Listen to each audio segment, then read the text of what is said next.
Muriquinho pequenino, parente de que samba na cacunda. Purugunta onde vai,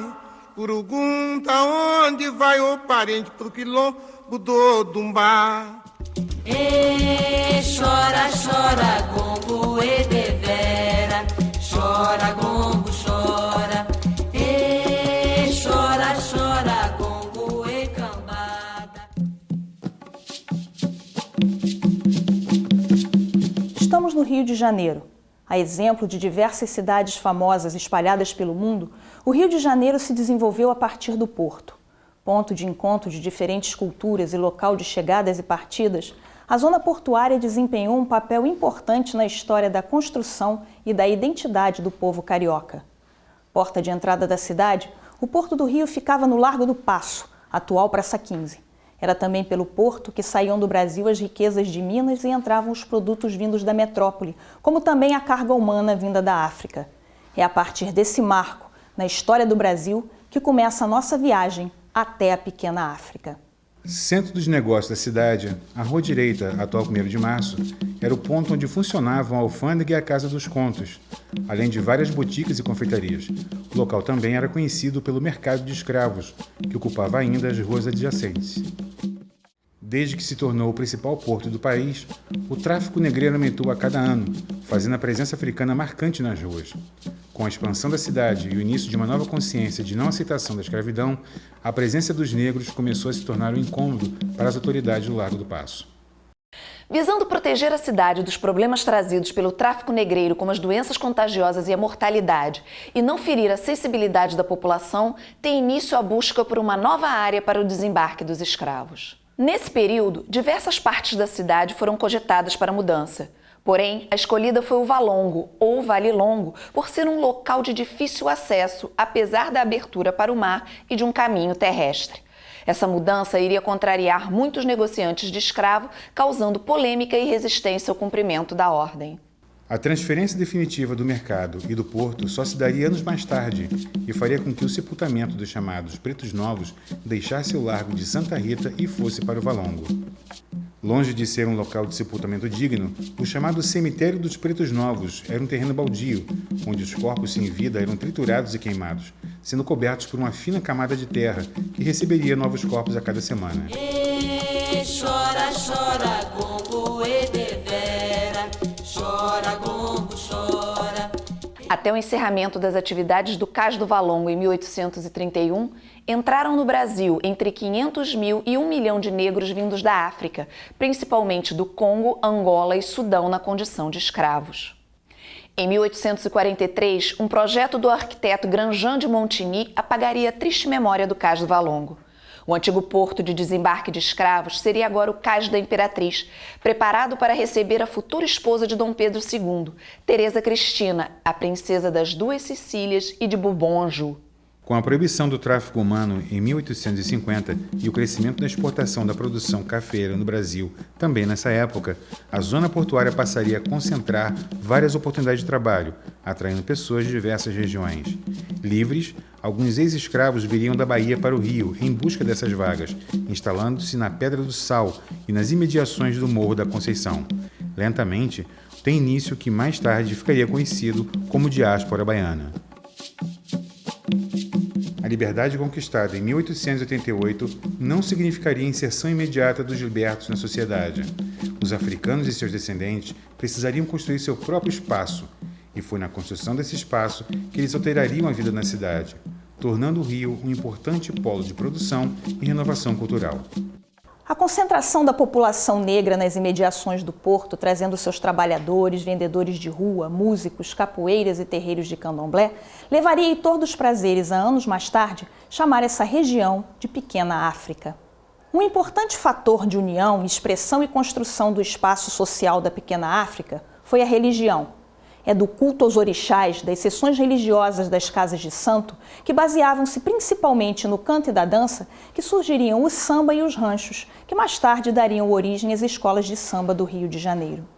Um dos mais famosos candomblés da época ficava na rua Barão de São Félix. era o terreiro de João Alabá, ao qual pertenciam algumas das mais conhecidas tias do samba, entre elas Hilária Batista de Almeida, a tia Seata.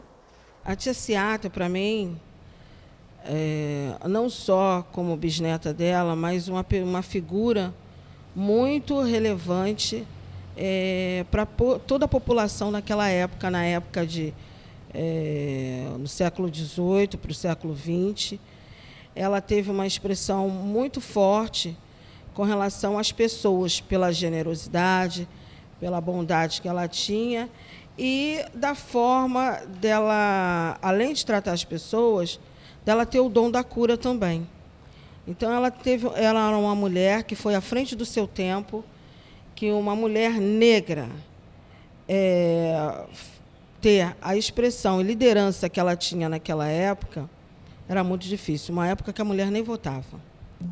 Tia Seata foi uma forte incentivadora dos movimentos culturais da comunidade negra, tornando a Praça 11 conhecida como a capital da Pequena África. A casa dela é que tinha o nome de capital da Pequena África, porque lá se reuniam os negros, os judeus, os islâmicos.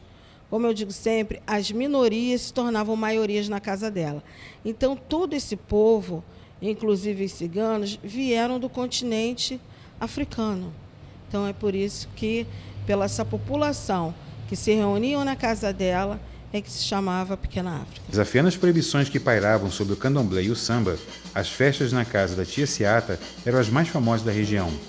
Muitos dos futuros expoentes do samba, como Pixinguinha, Donga, João da Baiana e Heitor dos Prazeres, cresceram em meio a essas festas. Tinha a parte não só do terreiro, mas a sala dela, que constituía com os músicos, a outra parte, que era a parte da cozinha, onde faziam os quitutes e as comidas também do santo. Então, ali realmente era um quintal, e um quintal que a gente pode dizer que é abençoado por deuses e orixás. Mesmo com a severa repressão policial ao samba e ao candomblé, as festas de tia Seata ganhariam certa imunidade por conta de um episódio interessante ocorrido com o presidente Venceslau Braz. O presidente Venceslau Braz, ele teve uma enfermidade na perna que ele ficou desenganado pelos médicos. Ele tinha passado por vários médicos, vários. E nisso, quando ele não tinha mais alternativa nenhuma, surgiu o motorista dele, falou que tinha uma pessoa que era curandeira e que podia curá-lo. Ela fez uma infusão de ervas, banhou a perna dele e falou para ele que dentro de 3 dias ele ia ficar curado. E realmente isso aconteceu, a enfermidade foi fechando e ele se curou. Ele perguntou a ela o que ela queria e ela, relutantemente, dizendo que não queria nada. E, por fim, de tanta insistência do presidente, ela falou que gostaria, então, de uma colocação melhor do marido dela, que era funcionário público, dentro da secretaria, enfim. E o que ele fez? Ele botou ele para trabalhar no chefe de gabinete da polícia. E foi assim que o samba parou de ser perseguido. A capital da Pequena África permaneceria na Praça 11 até o ano de 1941, quando tiveram início as obras da Avenida Presidente Vargas. O desmembramento do polo de cultura africana levaria Donga, Pixinguinha e João da Baiana para a Pedra do Sal. O prédio de cor lilás é o Bar João da Baiana, que se tornaria um ponto de reunião de sambistas até o encerramento de suas atividades no começo do século XXI. A Pedra do Sal se mantém até hoje como referência do samba pela cidade. A canção Pelo Telefone de Donga, considerado o primeiro samba a ser registrado e gravado, completou 100 anos em 2016. Em 27 de novembro de 1916, a partitura da música foi registrada no Departamento de Direitos Autorais da Biblioteca Nacional do Rio de Janeiro. Pelo telefone, manda me avisar que com alegria não se questione para se... Samba é uma marca identitária não só do negro, mas do povo brasileiro. Então, qual é a importância do samba? A importância do samba para a cultura brasileira é o que distingue a cultura brasileira, né? É o que identifica a cultura brasileira, é o que é uma marca da força da cultura brasileira. Você não consegue falar da cultura brasileira ignorando o samba. Embora, né, tudo bem, a gente precisaria entender que cultura brasileira a gente está falando de um monte de outras coisas também, né? Você tem a música do Norte, você tem a música do Nordeste, você tem manifestações culturais pelo país todo, mas seguramente o samba é uma delas e é uma das mais fortes. E tem, claro, essa origem, essa afinidade, essa correspondência, essa interação, essa vinculação à própria história do negro no Brasil, a história da linguagem, da maneira de se expressar, dos valores, dos símbolos, de toda a mitologia que está em torno da visão de mundo afro-brasileira e, por conseguinte, o samba traduz isso. Se é para afirmar, se é para defender o samba como marca de identidade, eu acho que sim. Eu acho que defender o samba é defender a cultura brasileira, defender uma identidade brasileira que precisa ser preservada, precisa ser valorizada, precisa ser reconhecida, precisa ser afirmada. Mais que uma localização geográfica, a Pequena África é uma página importante da construção cultural e social promovida pelos descendentes de escravo no Brasil. No ano de 2011, com as obras de revitalização do porto feitas pela prefeitura, a memória do Valongo surgiu das camadas que tentaram encobrir o início da trajetória africana no país. Importante marco da nossa história e ponto de partida do circuito Pequena África, o Cais do Valongo teve a candidatura aceita pela Unesco para ser reconhecido como Patrimônio da Humanidade.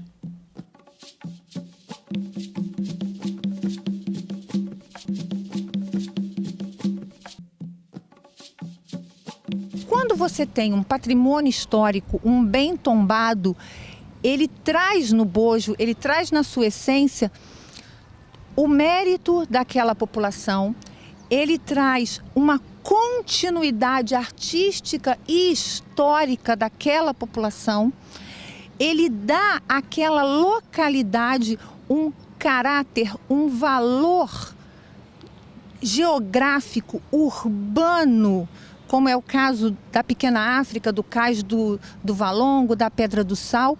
E isso é fundamental, porque dá àquela população, aos indivíduos daquela região, um sentido de identidade cultural, um sentido de continuidade histórica e artística. Então, tombar um bem, tombar uma ideia como patrimônio histórico é dar a ele o direito, digamos assim, dele se perpetuar no tempo e dar àquela população e ao próprio bem o valor histórico, artístico, cultural que ele tem e permitir a sua continuidade no tempo. O que as pessoas muitas vezes chamam de coisas velhas, ultrapassadas, na realidade ele permite que você busque, que você conheça as suas raízes. Então aquilo que é velho não é velho de trapo de ser jogado fora, ele é apenas antigo, mas nessa antiguidade está a sua raiz, a sua origem. E para uma população saber, conhecer, ter noção de sua origem, você cria nela um sentimento de pertencimento. Eu faço parte dessa história, eu sou essa história e, melhor ainda, eu continuo fazendo essa história. Esse diálogo entre passado e presente é um diálogo bastante interessante e, nos dias atuais, bastante necessário, porque, embora a frase possa parecer muito clichê, um povo sem história é um povo sem memória. Soa clichê, mas é completamente verdadeiro. É necessário, cada vez mais, você ter noção da sua história, você conhecer a sua história, e isso é fundamental para que você não repita hoje, nem futuramente, os erros que foram cometidos no passado. Saber história, preservar o patrimônio, ter cuidado com esses bens materiais ou imateriais é dar a chance às gerações futuras de terem realmente um futuro melhor sem esses erros que você teve no passado.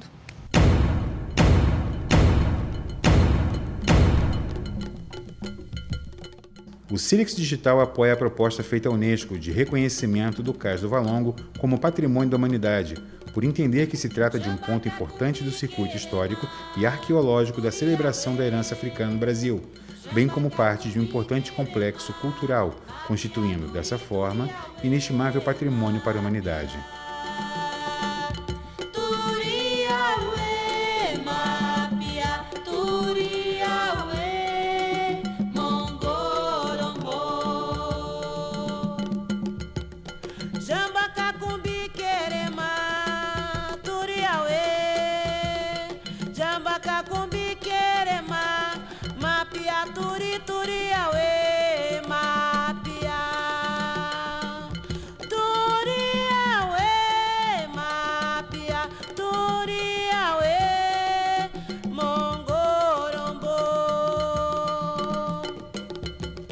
Jamba, Cacumbi, Queremá, Turiauê.